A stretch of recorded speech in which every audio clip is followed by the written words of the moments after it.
This week on The Inside Story, U.S. President Joe Biden vows a response to Iran-allied militias blamed for the deaths of 3 American service members in Jordan. Tightening tensions in the Middle East as Israel's war on Hamas sparks wider regional conflict. The flow of goods interrupted by Houthi militants in a key supply route. And we continue our coverage of Russia's war on Ukraine, now just weeks away from entering its 3rd year. Now, on The Inside Story, military conflicts.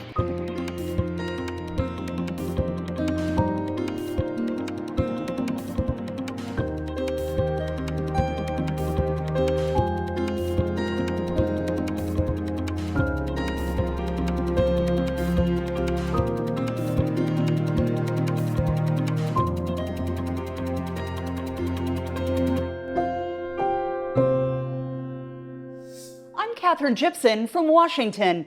It's been almost 4 months since militant Hamas fighters conducted a pre-dawn raid inside Israel. Over 1,000 people were killed and over 100 were taken hostage. The Israeli response has caused tens of thousands of Palestinian deaths and created a humanitarian crisis, now made worse by charges some UN relief agency workers were involved in the October 7th attacks. And as the Israeli military offensive continues, fighting has expanded outward, claiming the lives of U.S. troops and drawing the U.S. military into the conflict. It is also threatening the flow of economic goods through the Red Sea and beyond. All this and a look at the situation in Europe and Ukraine on today's Inside Story.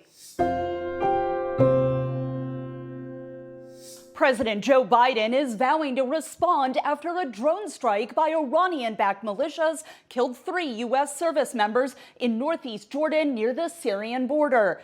The White House says the attack was carried out by Iranian-backed militant groups, and that has some Republican members of Congress urging President Biden to go straight to the source and attack Iran. Iran denies any involvement.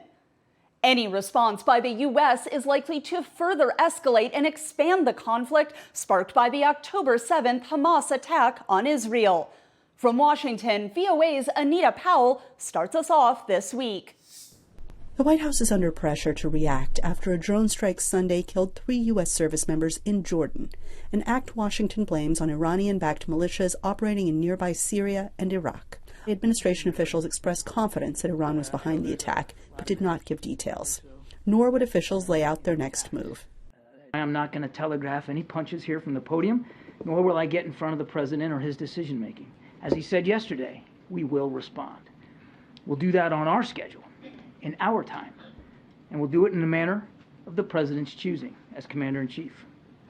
We'll also do it fully cognizant of the fact that these groups, backed by Tehran, have just taken the lives of American troops. But Kirby said, one thing is clear. We are not looking for a war with Iran. We are not seeking a conflict with the regime in a military way. Iranian officials on Monday denied responsibility. We are not seeking tensions even with America, inside or outside the region. The Islamic Republic of Iran seriously believes in political solutions to international and regional disputes. The head of NATO in Washington on Monday also expressed his concerns and pointed a finger at Iran. We see Iran continue to destabilize the region. Iran also bears responsibility for backing terrorists who attack ships in the Red Sea. Tehran's behavior reminds us of what a world without rules look like. Unpredictable and dangerous, a world where our security becomes more expensive. It is also clear that this strike is part of the fallout from Israel's ongoing military operation in Gaza, after militant group Hamas conducted a stunning attack on civilians on October 7th. And analysts say one more thing is clear. The U.S. strategy, if it was starting 3 months ago, not to let regional tensions escalate, that strategy has failed. And from Jordan's capital, far from the drone strike, residents and analysts say they feel this represents a new phase in this conflict. That represents a new dimension of this conflict, actually targeting the American troops inside Jordan or on the Jordanian border represents that this targeting is expanding from Syria to Iraq and now to Jordan. So what now? It rests on these shoulders. Last night in the Middle East, we lost 3 brave souls in an attack on one of our bases. Yes. And I'm asking for a moment of silence for all 3 of those fallen soldiers. Jesus.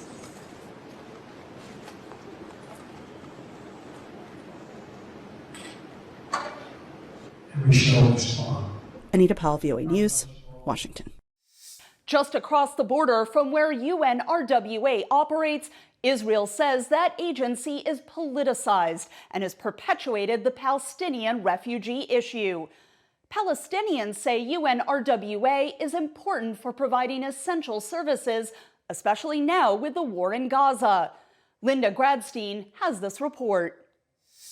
The U.S. Congress is holding hearings this week into whether the United States should permanently defund UNRWA, the United Nations Relief and Works Agency, in charge of supporting the 1.5 million Palestinians defined as refugees in Gaza.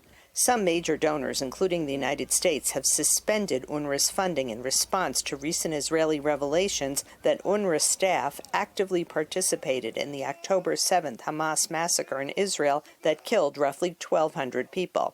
Israel has presented evidence of acts committed by at least 12 UNRWA staffers, including kidnapping an Israeli woman and participating in a massacre on a kibbutz. In addition, about 10% of UNRWA's Gaza employees have links to Islamist groups, and 50% have close relatives who belong to those groups, according to UN Watch, the watchdog group bringing evidence to the Congressional Committee. UN Watch is releasing a new report entitled UNRWA's Terrorgram, where we expose a Telegram chat group of 3,000 UNRWA teachers in Gaza.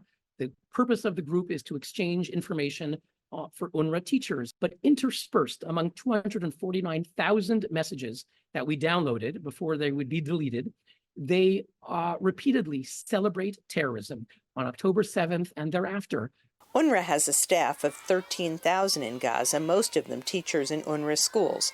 In response to the Israeli allegations, the agency says it has fired 9 people and will continue to investigate.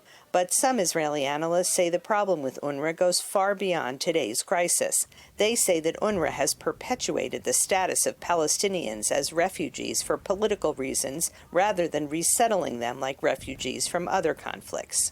UNRWA is started as a temporary agency with good intentions to settle the Arab refugees from the war of 47, 48, 49. Tens of millions of refugees were settled at the time from post-imperial wars. None of them, nor their hundreds of millions of descendants, are called refugees today. They've moved on to build new lives, except the Palestinians. U.S. Secretary of State Antony Blinken said the Israeli evidence against UNRWA is, quote, highly credible, but also said that UNRWA plays a crucial role in distributing needed aid in Gaza. Palestinian officials say defunding UNRWA will be collective punishment and make the difficult humanitarian situation during the war in Gaza even worse. This step simultaneously taken during the war in Gaza sends a wrong message. There is a war against the Palestinian people. This decision is incorrect and should be stopped immediately. We urge all these countries to repay the UNRWA because it's a humanitarian issue. Palestinians fear that if UNRWA is unable to operate in Gaza, the more than 1 million people sheltering in UNRWA schools will suffer an even greater humanitarian crisis. Linda Gradstein, VOA News, Jerusalem. Israel's war on Hamas continues to sow chaos beyond Israel's borders. Hundreds of cargo ships moving from Asia to Europe are now avoiding the Red Sea and Suez Canal route due to persistent attacks and hijackings by Houthi militants responding to the war. The International Chamber of Shipping, a major trade group, says these incidents are causing significant disruptions in global commerce. That means higher costs and delays. Jonathan Spire narrates this report from Alfonso Bateo in Barcelona, one of the main ports in Europe handling cargo from the Red Sea. Activity is up at the port of Barcelona, where major shipping companies are now entering the Mediterranean, opting to circumnavigate Africa to avoid Houthi attacks in the Red Sea. The violence has disrupted a crucial trade route at the Suez Canal between Asia and Europe. The European Shippers Council says the attacks have increased shipping costs, with carriers imposing substantial surcharges per container. Well, since the vessels were diverted from 2 months ago, the main effect is that the vessels have arrived to the port of Barcelona or to any other Western Mediterranean ports with 2, 3 weeks, 10 days of delay. This was the main effect at the beginning. The other effect that is still taking place, obviously, is that the prices of maritime transportations have increased by more than 100% compared to the prices before the war started. China and southern Asian countries accounted for 30% of European imports in the first half of 2023, and taking longer routes is having a widespread effect. The biggest trade partner of Europe is Asia, so everything that we consume in parts, in total, goes through the Suez Canal. Due to component shortages, Tesla announced it was halting most car production at its Berlin factory from January 29 through February 11. Potentially threatening the manufacture of as many as 7,000 vehicles.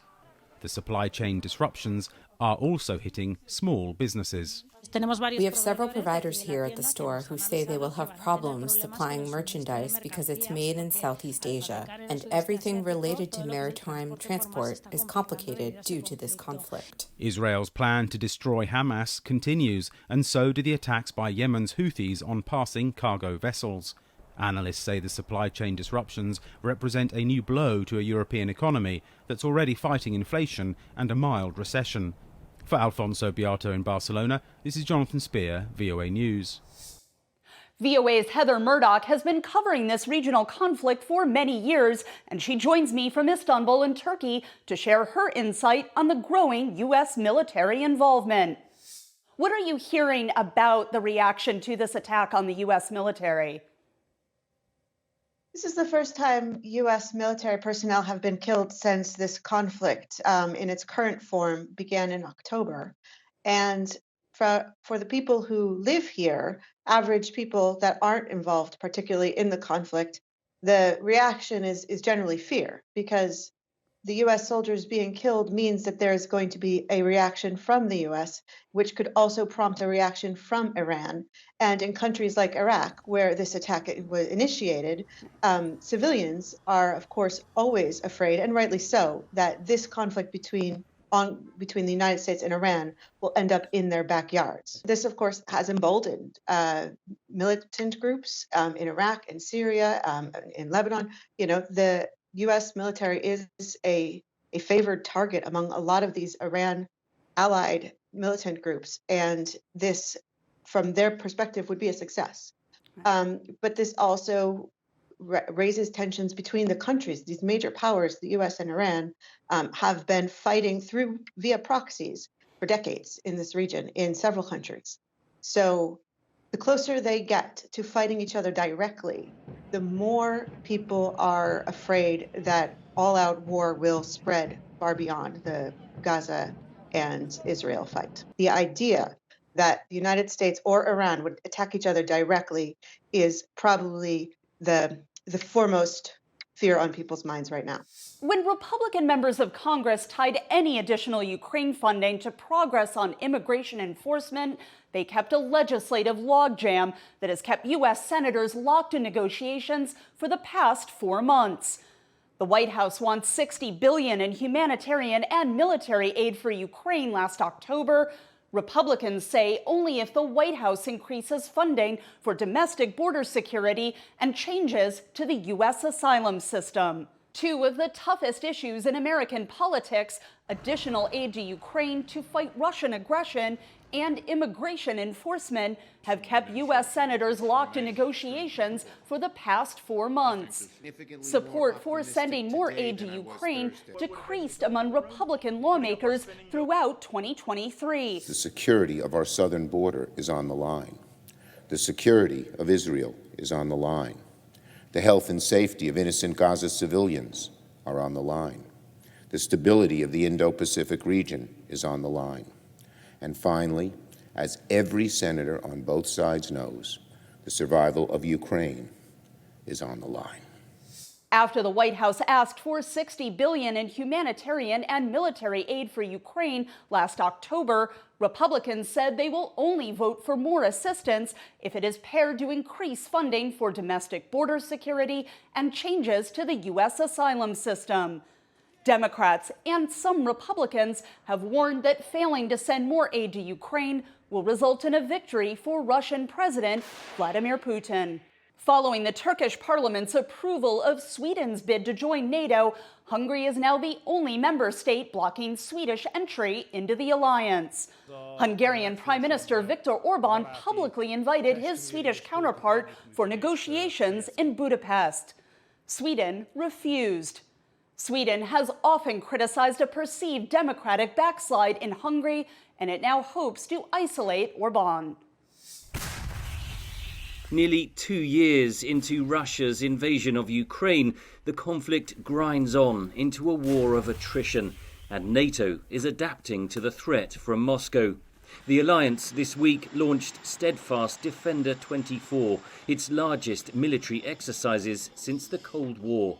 Over the coming months, some 90,000 NATO military personnel will take part in a range of drills across Europe, like those seen here in Romania in 2023. 50 naval vessels, 80 aircraft, and over 1,000 combat vehicles are involved. We do all of this to ensure that we have the readiness, preparedness, and the forces in place to remove any room for miscalculation or misunderstanding in Moscow about our readiness to protect every inch of NATO territory. The logistical challenge of moving soldiers and equipment is a vital part of the exercises. So how do they get there, and how do they get there quick? Because the war in Ukraine has shown that being too slow means that a part of your territory can be occupied and has to be reconquered. Sweden, which hopes to join the alliance in the coming months, will also take part. It's the biggest NATO drill since the Reforger exercises of the 1980s. But while NATO flexes its muscles, its ally Ukraine is running low on ammunition as military aid packages in both the United States and the European Union remain blocked by political infighting. The narrative from Ukraine is that Ukraine is defending NATO, and that is a valid narrative if one follows the logic that Ukraine is actually diminishing Russia's army, has diminished Russia's army, and has diminished the military threat that Russia poses to the NATO alliance. So from Ukraine's perspective, it must be a lonely moment to watch this NATO exercise. NATO this week signed a contract for 220,000 rounds of artillery ammunition to replenish members' stockpiles that have been depleted through supplying Ukraine, but they will take 2 to 3 years to arrive. Henry Ridgewell, VOA News, London. Meanwhile, Ukrainian officials say they uncovered massive military fraud in a scheme that saw tens of millions of dollars exchanged for weapons that never materialized. The discovery follows the downing of a Russian plane said to be carrying Ukrainian POWs. VOA's Arash Arabasadi has this story. Soldiers holding defensive positions near the Ukrainian city of Bakhmut fire artillery rounds after last year's counteroffensive failed to pierce heavily fortified Russian positions in the south and east of Ukraine. They say the one thing they always need is more ammunition. It is against this backdrop that the Security Service of Ukraine, or SBU, announced it charged 5 people with embezzling some $40 million meant to buy 100,000 mortar shells. The money changed hands. The weapons never came. Rooting out corruption was and remains a key pillar in Ukraine's bid to join NATO and the EU, with officials from both groups demanding Kyiv address internal fraud. Meanwhile, the Kremlin continues striking Ukrainian targets like residential buildings and civilian infrastructure. But it was in St. Petersburg just days ago that a court convicted Daria Trepova for a terror attack on Russian soil in April 2023. Trepova was charged with delivering an explosive device to a pro-war Russian blogger as he gave a talk at a local cafe. She called it all a setup, saying she thought she was delivering a listening device and not a bomb that could have also killed her. She was sentenced to 27 years. All this comes as wartime officials disputed each other's accounts of the downing of a Russian military plane said to be carrying 74 people, including 65 captured Ukrainian soldiers en route to a supposed prisoner swap for Russian POWs. Moscow has provided little evidence to back its claims that Ukraine shot down the jet or that captured soldiers were on board. Ukraine says Russia is so far blocking an international investigation, while Kyiv neither confirms nor denies involvement in the crash. Arash Arabasadi, VOA News. It's easy to see the impact the wars in Israel and Ukraine are having on the countries and people that call those regions home. We see it in lives lost, in homes destroyed, and in civilians fleeing the chaos. But researchers also say it's having a big impact on the entire planet and that war is making the world's climate crisis worse. We go back to Veronica Balderas Iglesias for more on this story. The rubble from some 170,000 buildings damaged in the war in Gaza is more than just a humanitarian concern. It's also an environmental one. What the likelihood that there may be storage of chemicals, fuel tanks, or other materials that may then cause contamination. The environmental quality of existing groundwater supplies were already poor, and that's been exacerbated by the current conflict. Scientists are trying to assess the environmental impacts of the wars in Ukraine and the Middle East.